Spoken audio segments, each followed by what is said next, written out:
Tenho muita situação assim no consultório, da pessoa falar assim: "Doutor, tô lembrando mais de nada". Aí você vai fazer uma investigação bem simples da vida dele, você vai começar a perceber que, e eu sempre falo isso para os pacientes, que o nosso cérebro é como a máquina de um trem, que ele demora para acelerar, mas ele também tem o mesmo efeito no desacelerar. Então, se você acelera muito, a hora que você precisa parar para prestar atenção, para você formar rede neural, aquilo está numa velocidade tão grande que você não consegue parar mais. Só para vocês terem ideia do que eu estou falando, só de processamento visual, a gente processa por segundo mais de 70 gigabytes de informação.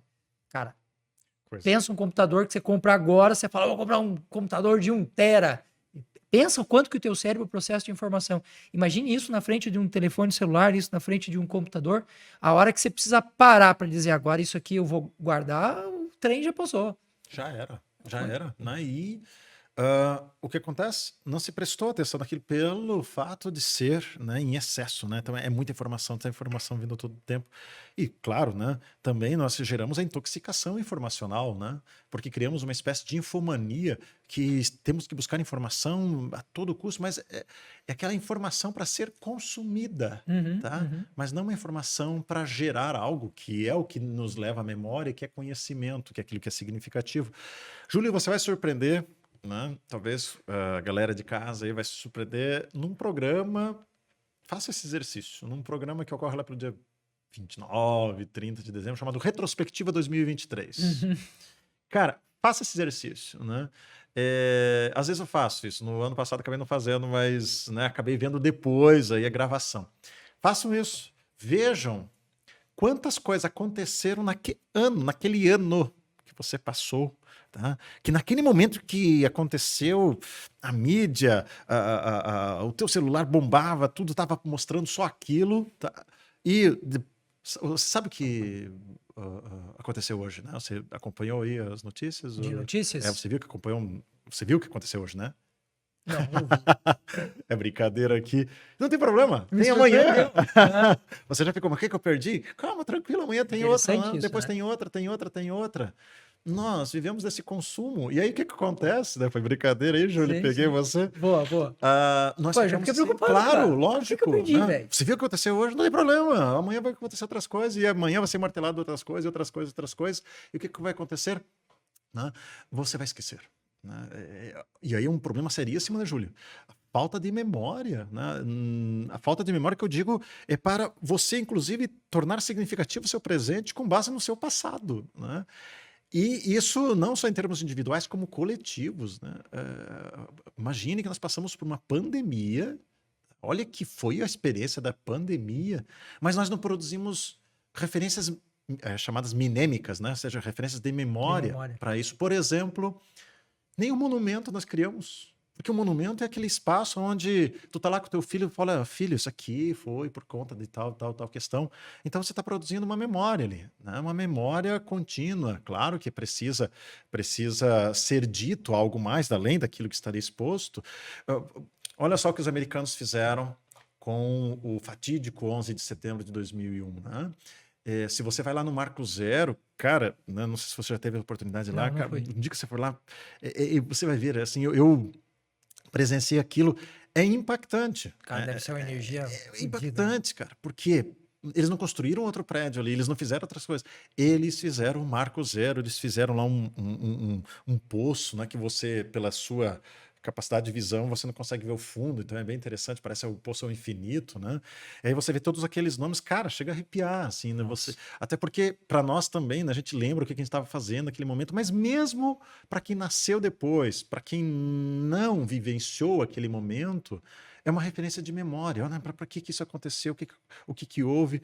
Até eu lembro de ter visto lá, né, eles colocam uma florzinha, né, em cada pessoa que está fazendo aniversário naquele dia. Então tem uma florzinha, tem uma equipe preparada para isso, é bem interessante. E a flor branca para os civis e uma flor vermelha para os bombeiros, né, que morreram, assim, os bombeiros policiais, enfim. E tinha uma florzinha lá que era um tal de Kleber, né? Já chama Kleber com atenção. K, né? Um colombiano lá que acabou também morrendo nesse dia. Então, veja só, chama a atenção, te liga, te conecta com aquele momento. E isso é fundamental para uma sociedade saudável, ter memória. Memória do seu povo, memória, tá? Do que levou a sociedade onde ela está hoje, né? Veja a nossa sociedade hoje, o quanto que nós discutimos coisas, me perdoe, mas coisas irrelevantes, Inúteis. inúteis, tá? Que elas já deveriam ser superadas porque a gente não tem referência de memória, né? A gente não tem referência de um profundo conhecimento de história. Memória de Não peixe. precisa ser tão profundo assim, né? Mas O mínimo de referência, né, mesmo cara? mínimo de referência.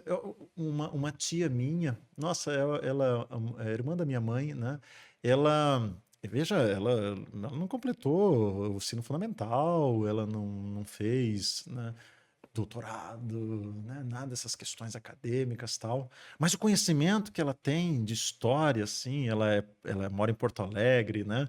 Lá, o conhecimento que eles têm da história, né, não só da nossa família, mas a história do Rio Grande do Sul, a história do Brasil, assim, é surpreendente, né? E mostra o seguinte, para ela as coisas são mais significativas porque ele tem essa carga da memória. Então, Tanta dopamina, ó. olha só que interessante isso, né, Júlio?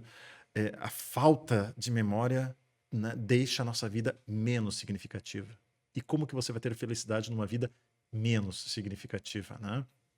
Então, Se você me permite, claro, lógico, é um bate-papo. essa semana a gente estava fazendo um diálogo sobre essa questão da pandemia e eu, inclusive, fiz um vídeo que está no meu canal particular lá do YouTube, o Júlio Luckman, sobre a quantidade de pessoas que morreram durante a pandemia, que até ontem a contagem estava em 704 mil pessoas. Então, quer dizer, em 3 anos de pandemia é gente pra caramba.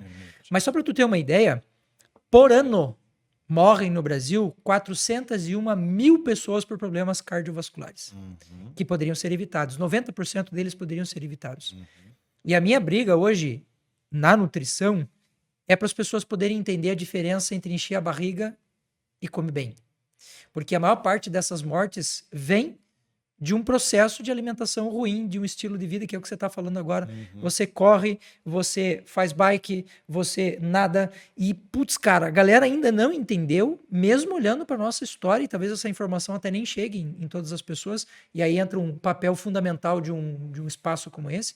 Mas se você somar, só nos 3 anos de pandemia, morreram mais pessoas, 1.200.000 pessoas, mais ou menos, aproximadamente, em 3 anos, de problemas cardiovasculares. Ou seja, se a gente for comparar, e essa comparação é apenas pedagógica, porque ela não tem aqui peso de essa é pior do que aquela, mas numa comparação pedagógica, morreram o dobro de pessoas de problemas cardiovasculares, eu estou falando só de cardiovasculares. Se eu for pensar, os que estão ligados a problemas metabólicos, obesidade, assim por diante, cara. Né? E assim, a gente está falando dos 3 anos de pandemia. Se você for começar a somar isso e regressar isso a 10, 20, 30... A gente tem uma pandemia acontecendo de problemas cardiovasculares todo ano. E aí a nossa memória está ligada aonde? Aquilo em que a mídia fez um furdunço gigantesco, que tinha que noticiar mesmo, Claro. né? É importante a informação chegar, mas a minha briga o meu acesso de raiva é por não existir isso também. Para outras coisas. Né? A gente está morrendo hoje. Antes da pandemia, a gente tinha uma perspectiva, Conselho de Nutrição, que mais ou menos cada 10 brasileiros, 6 já estavam com algum tipo de problema de peso acima do que é considerado saudável. Isso a gente já está extrapolando. Se a gente for pegar pós-pandemia, nós estamos falando de 7 pessoas. O que a gente imaginava lá no início? A pessoa vai estar mais em casa, vai cozinhar melhor, vai se cuidar mais, vai não sei o quê. Cara, foi o contrário. Foi ali que o cara se jogou no armário e tal. Então, esse recurso social que a gente tem de sair de casa, ir para a empresa, de certa forma é uma cerca que mantém o cara dentro da linha, o que mostra que a gente não tem porra nenhuma de autonomia intelectual, mental, enfim. E as compulsões estão aí para mostrar isso também. Aí, imagine um mundo em que você está falando agora. Excesso de informação, excesso de velocidade. Sim.